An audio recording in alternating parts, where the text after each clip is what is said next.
Aba, kaligid ko sa bakilid. Abangi ko ninyo nga malista sa akap. For today's video, ano ko sa kong partner nga mula sa og Solis, Eden Solis, after manihapon. Sana ko hunong sa animal kay nag video ko sa Eden Solis. Ikan mi nang manihapon mga madiba niya, mauli na unta mi, anak ko nga maghapit sa ta sa Eden Solis, kaya magyapon tayo bakit sa balay, magsigira man tag tinutukay ani.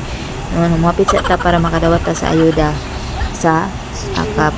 Tawala ko nga hinay-hinay lang kay medyo rough road gid siya, wala siya na simento padulong dito sa ganghaan sa langit. So ang entrance fee aning mga madi is 20 pesos, abi na ko og 20 pesos radi ay per person, and then I think ang kids libre lang siya, wala may giingon no, per person laman. And then also if gusto mo mag-bring og pagkaon mga mari, siya na siya corkage fee which is 50 pesos to 500 pesos depende sa gidaghanon sa inyong pagkaon. Kung dagan inyong pagkaon mga madi na ay moabot og 1 million bitaw. So manulod nami nga mga madi mo ni ang ginhaan sa langit o Eden Solis na ay pa flower emi ana inig sulod nimo mura kag gikasalin ha, sulod lang dayon nindot din mo anhi mga madi kanang kwan gabi padulong na gabi kay kanang makita nimo ang sunset unya kanang mga lights, city lights may na bitaw. Medyo gid siya no, medyo lasang siya ang ang style kay syempre pabukid biya ni mao ni ay ang view mga madi tanawa.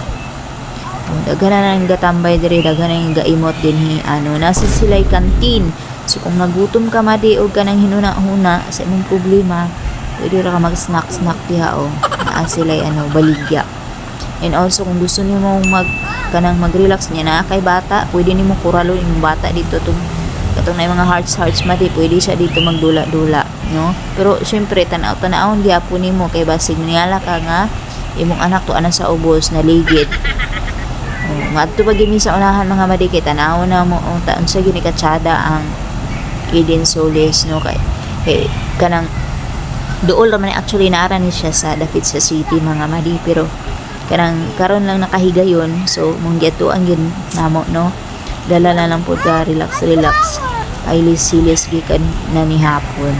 So ana siya mga madi, na siya mga lingkuranan na ay kuan na ay mga tables, pero pag balik na mo later dya ganiya mga madi kay puno na gyud ambot kung nasulis pa ba ang nanganha murag na crowded siya, wala dili na siya sulis tungod siguro gid sa kadaghan siguro kay weekend daghan nanganha. Yan na ang view mga madi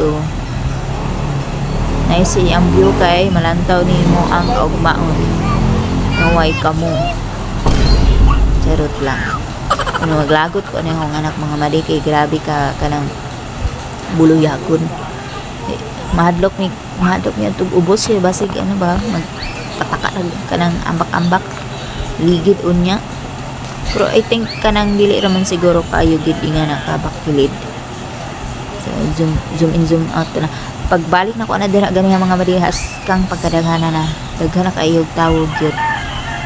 So na ko manguli na taani kay kanang marag mungit-ngit na unya marag nanggara ng lamok.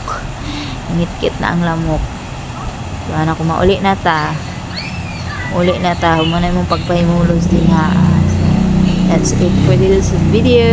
Enjoy watching. Unta makaanhi pud mo mga madi. Barato ra 20 pesos naka-relax ka na. I think the best diri mo visit is weekdays kay wala kaayoy tawo no, makahuna-huna gid kag maayos, makapamalandong gid ka sa imong kinabuhi kung sakto pa ba ang dagan sa imong kinabuhi or unsa ba, tama pa ba nga magpakabuhi charis. Pero manguli na gid mi mga madi. Thanks for watching.